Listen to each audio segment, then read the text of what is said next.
নমস্কার বন্ধুরা, সায়ন দেবনাথ চ্যানেলে আপনাদের আরও একবার স্বাগত জানাই। আজ আমরা সকাল সকাল বেরিয়ে পড়লাম বাঁকুড়ার বিষ্ণুপুরের উদ্দেশ্যে। 18 ডিসেম্বর সকাল সকাল আমরা বেরিয়ে পড়লাম বাঁকুড়া বিষ্ণুপুরের উদ্দেশ্যে। দেখলেই ব্লগটা আপনারা বুঝতে পারবেন কত সুন্দর মনোরম পরিবেশ। গাড়িতে করে আমরা চললাম সকালবেলা 7টার সময় বিষ্ণুপুরের উদ্দেশ্যে। প্রচুর মন্দির আছে এবং গভর্নমেন্টের বেশ কিছু সংরক্ষিত স্থান আছে, বনভূমি আছে। যেই সংরক্ষিত বনভূমিগুলির মধ্যে অনেক রকমের জন্তু জানোয়ার আছে, তার মধ্যে মাস্ট, হাতি, হরিণ, আরও বিভিন্ন রকমের জন্তু জানোয়ার আছে। গভর্নমেন্ট এই পশুগুলিকে এখন সংরক্ষিত অবস্থায় রেখেছে। এটি আমরা কল্যাণী হাইওয়ে ধরে চলছি। আপনাদেরকে পুরো ব্লগটার মধ্যেই আমি বিষ্ণুপুরটা দেখানোর চেষ্টা করেছি। দয়া করে পুরো ব্লগটাই আপনারা দেখবেন। কত সুন্দর ভিউ দেখুন। আমরা কল্যাণী এক্সপ্রেসওয়ে ধরে চলছি। আমরা বেরিয়েছিলাম সকাল 7টার সময় গাড়িতে করে। আমাদের যেতে মোটামুটি 3.5 ঘন্টা মতন সময় লেগেছে। তার মধ্যে রাস্তায় ব্রেকফাস্ট করেছি। আমরা ব্রেকফাস্ট নিয়ে গেছিলাম। ও দয়া করে আপনারা যদি কেউ বিষ্ণুপুরে যাওয়ার প্ল্যান করেন তাহলে অবশ্যই আপনারা আগের থেকে ব্রেকফাস্ট করে বেরোবেন, কিংবা ব্রেকফাস্ট আপনাদের সাথে ক্যারি করবেন।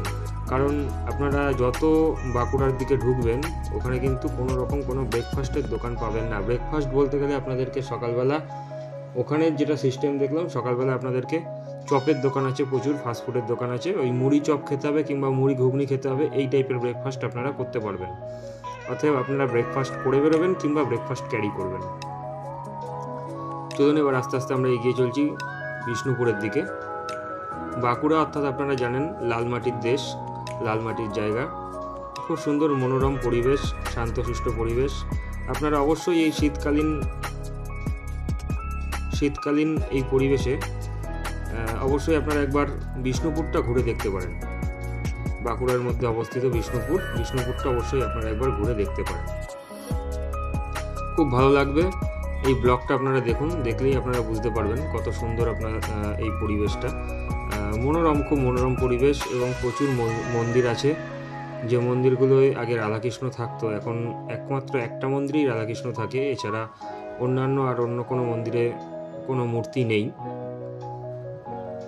ম্যাক্সিমামটাই টেরাকোটার কাজ মন্দিরগুলোতে, টেরাকোটা এবং চুনসুরকির কাজ।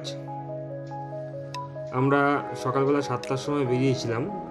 মাঝখানে একবার ব্রেকফাস্ট করেছিলাম রাস্তায় দাঁড়িয়ে, তারপরে আবার আমরা রওনা দিয়েছি। তো দেখতেই পাচ্ছেন আপনারা। ছোট ভাইয়ের চ্যানেলে সকলকেই স্বাগত। দয়া করে চ্যানেলটাকে লাইক, শেয়ার অ্যান্ড সাবস্ক্রাইব করবেন। যতটা পারলাম আপনাদের কাছে তুলে ধরার চেষ্টা করলাম। দেখুন আমরা প্রায় বাঁকুড়ার দিকে ঢুকে গেছি। এদিকে কোনো ব্রেকফাস্টের দোকান কিন্তু নেই। অতএব আপনাদেরকে আমি আগেও বললাম, আপনারা ব্রেকফাস্টটা অবশ্যই ক্যারি করবেন কিংবা করে বেরোবেন। হ্যাঁ, লাঞ্চ করতে পারবেন, লাঞ্চ করার মতন দোকান ওখানে আছে। আমরা ফেরার পথে বিষ্ণুপুরটা ঘুরে ফেরার পথে লাঞ্চটা করেছিলাম।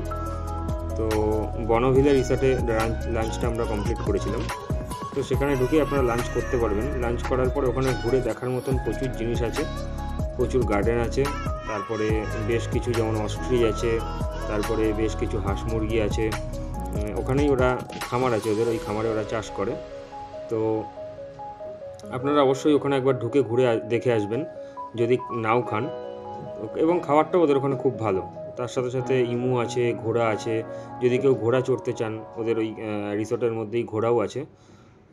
তো মাছ চাষ করছে পুকুরে দেখলাম। খুব ভালো পরিবেশ বনভিলা রিসর্টটা। একবার গিয়ে আপনারা ঘুরে দেখে আসতে পারেন। আমরা বিষ্ণুপুরের দিকে ঢুকছি আস্তে আস্তে। বিষ্ণুপুর না, বাঁকুড়ার দিকে ঢুকছি আস্তে আস্তে। দেখুন আপনারা দেখলেই বুঝতে পারবেন। আবারও বলছি, দয়া করে ভাইয়ের চ্যানেলটা নতুন চ্যানেল, একবার লাইক, শেয়ার অ্যান্ড সাবস্ক্রাইব করে দেবেন এবং বন্ধুদের সাথে অবশ্যই ভিডিওটা শেয়ার করবেন। দেখুন এবার আপনারা দেখতে পাবেন গভর্নমেন্টের সংরক্ষিত বনভূমি কত সুন্দর এবং কত মনোরম। এই বনভূমিগুলো শুরু হচ্ছে আস্তে আস্তে। দু সাইডে ধান ক্ষেত, তার মাঝখান থেকে রাস্তা। খুব সুন্দর একটা পরিবেশ, খুব সুন্দর একটা ওয়েদার আমরা পেয়েছি। যথেষ্ট রোদ ছিল, রোদ ঝলমলে একটি ওয়েদার। সেই ওয়েদারের মধ্যে দিয়ে আমাদের গাড়ি ছুটে চলেছে। দেখুন খুবই ভালো লাগছিল যখন যাচ্ছিলাম, এবং পরিবেশ যথেষ্ট ভালো। এবং ওখানে ঘুরতে যাওয়ার টাইম এই নভেম্বর, ডিসেম্বর, জানুয়ারি, ফেব্রুয়ারি, এই চার মাসের মধ্যে আপনারা যেতে পারেন, কারণ তারপরে প্রচণ্ড গরম লাগবে, ঘুরে অতটা ভালো লাগবে না। এই শীতকালে ওখানে একদিনের জন্য খুব ভালো পরিবেশ। আমরা সকালবেলা 7টার সময় বেরিয়েছিলাম, ওখানে পৌঁছালাম 12টার মধ্যে আমরা ওখানে পৌঁছে গেছি। মাঝখানে বললাম একবার ব্রেকফাস্ট করতে দাঁড়িয়েছিলাম, তো ওখানে আধা ঘন্টা 40 মিনিট মতন সময় আমাদের লেগেছে। তো ওখানে মোটামুটি মন্দিরগুলো ঘুরে দেখে কমপ্লিট করে এবং সাইট সিনগুলো কমপ্লিট করে আমরা আবার ওখান থেকে রওনা দিলাম প্রায় ওই 3টে নাগাদ দেখুন। তারপরে বনভিলা রিসর্টে আরেকটু এগিয়ে আসলাম, এসে বনভিলা রিসর্টে ঢুকলাম। বনভিলা রিসর্টে আমরা লাঞ্চটা কমপ্লিট করে আবার আমরা রওনা দিলাম বাড়ির উদ্দেশ্যে। বাড়িতে আমরা মোটামুটি ওই 7:30 থেকে 8:45-র মধ্যে পৌঁছে গেছি। দেখুন কত সুন্দর পরিবেশ, আকাশেও রোদ ঝলমল করছে, পরিষ্কার আকাশ। অবশ্যই আপনাদেরকে বলবো, একদিনের জন্য যদি কোনো প্রোগ্রাম করেন বা একদিনের জন্য যদি প্রোগ্রাম করার ইচ্ছা থেকে থাকে, তাহলে একবার অবশ্যই বাঁকুড়ার বিষ্ণুপুরটা ঘুরে নেবেন। এই যে বিষ্ণুপুরের সংরক্ষিত এলাকা, সংরক্ষিত বনভূমি গভর্নমেন্টের। দেখুন এখানে গাড়ি স্পিড 20 লিমিট করা আছে, তার বেশি জোরে গাড়ি এখানে চলেও না বা চালানোর নিয়মও নেই, কারণ যেহেতু সংরক্ষিত বনভূমি এবং এই বনভূমিতে প্রচুর পরিমাণে পশু পাখি, জন্তু জানোয়ার আছে। তো যে কোনো সময় তারা রাস্তা পারাপার করতে পারে, যেমন বিশেষ করে হাতি, এখানে প্রচুর পরিমাণে হাতি দেখা যায়। তার সাথে সাথে হরিণ আছে। গভর্নমেন্টের বেশ কিছু বোর্ড যেগুলোতে লেখা রয়েছে এবং যেগুলোতে দেওয়া রয়েছে হাতি, হরিণ এবং মাছবি, প্রচুর অনেক প্রজাতির সাপ আছে এখানে। যেহেতু প্রচুর গভীর অরণ্য, তো সেই জন্য এখানে অনেক পরিমাণেই পশু পাখি রয়েছে। দেখুন আপনারা একবার আমার ভিডিওর মাধ্যমে একবার ফিল করার চেষ্টা করুন কত সুন্দর পরিবেশটা, কত মনোরম পরিবেশটা।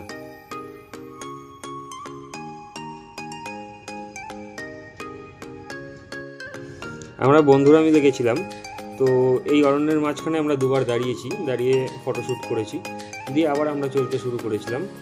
তো এতটা তো আপনাদেরকে দেখানো সম্ভব নয়, তো যতটুকু দেখাতে পেরেছি ততটুকু দেখালাম এই ভিডিওর মাধ্যমে। দেখুন অরণ্যটা কত গভীর অরণ্য, কিছুটা হলেও আপনারা হয়তো বুঝতে পারছেন কতটা গভীর অরণ্য। তো এই আমরা বিষ্ণুপুরের দিকে ঢুকে গেছি। এবার দেখুন বিষ্ণুপুরের সৌন্দর্যটাও কত সুন্দর সৌন্দর্য।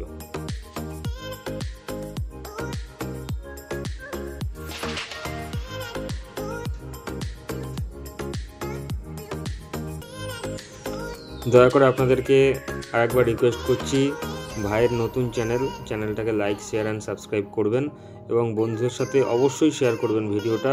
একদিনের জন্য এই দেখুন বিষ্ণুপুরের গেট, এটা বিষ্ণুপুরে ঢোকার গেট এটা। তো এই যে গেটটা দেখা যাচ্ছে, এটাই হচ্ছে বিষ্ণুপুরে ঢোকার গেট। এটা হচ্ছে বিষ্ণুপুরের ঢোকার গেট। দেখুন কত সুন্দর নির্মাণ, আগেকার নির্মাণ, বহু সাল আগের নির্মাণ, খ্রিস্টপূর্ব কত সাল লেখা ছিল আমার ঠিক এখন খেয়াল পড়ছে না, নাহলে আমি আপনাদেরকে বলে দিতাম। এইটাই হচ্ছে বিষ্ণুপুরের গেট, বিষ্ণুপুরে ঢোকার গেট এটাই। দেখুন ইটের কাজগুলো দেখুন, এবং কত সুন্দর নির্মাণ, দেখুন সেই সময়ের নির্মাণ।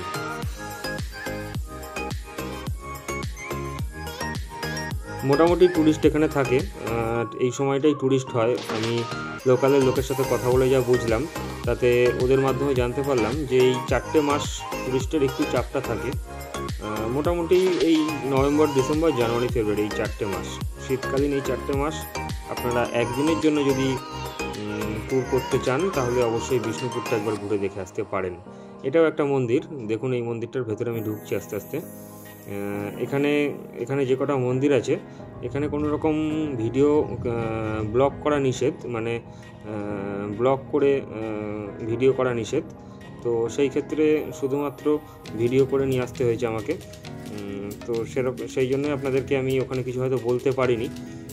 তো সেটাই দেখুন কত সুন্দর মন্দিরগুলো, আগেকার কাজ, কত সুন্দর কাজ, মনোমুগ্ধকর পরিবেশ, অতটাও গ্যাঞ্জাম বা ঘিঞ্জি নয় এই মন্দিরগুলো, কত সুন্দর দেখুন।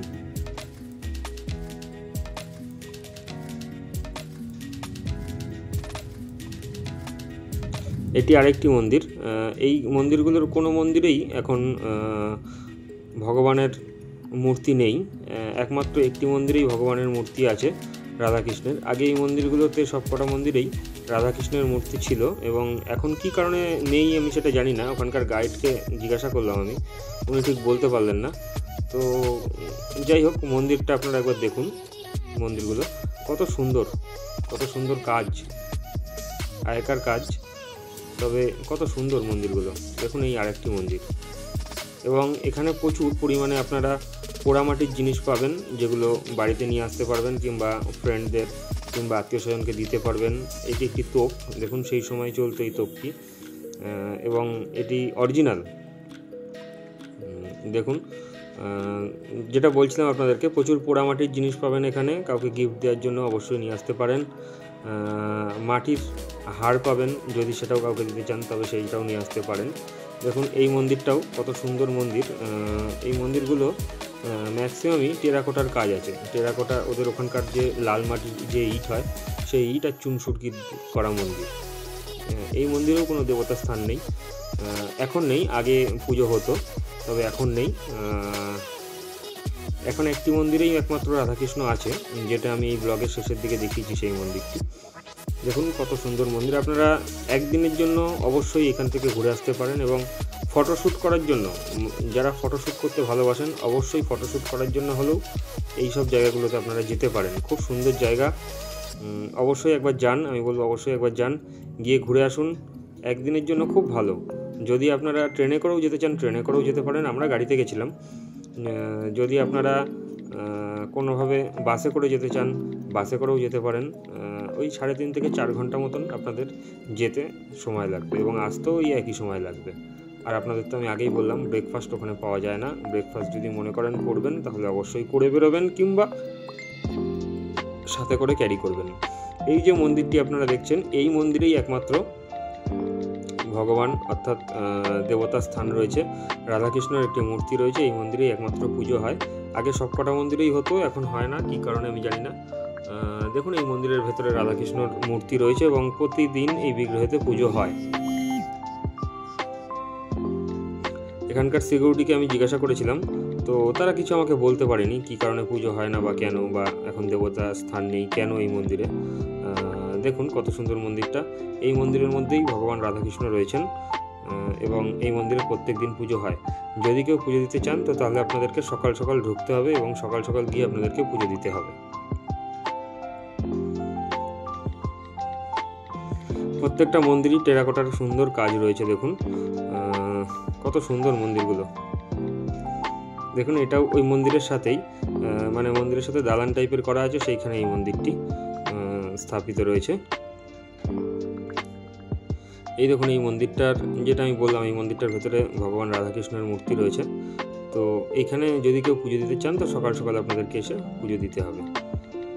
আমরা যখন ঢুকেছিলাম এখানে, তখন প্রায় 2-2:30 মতন বাজে।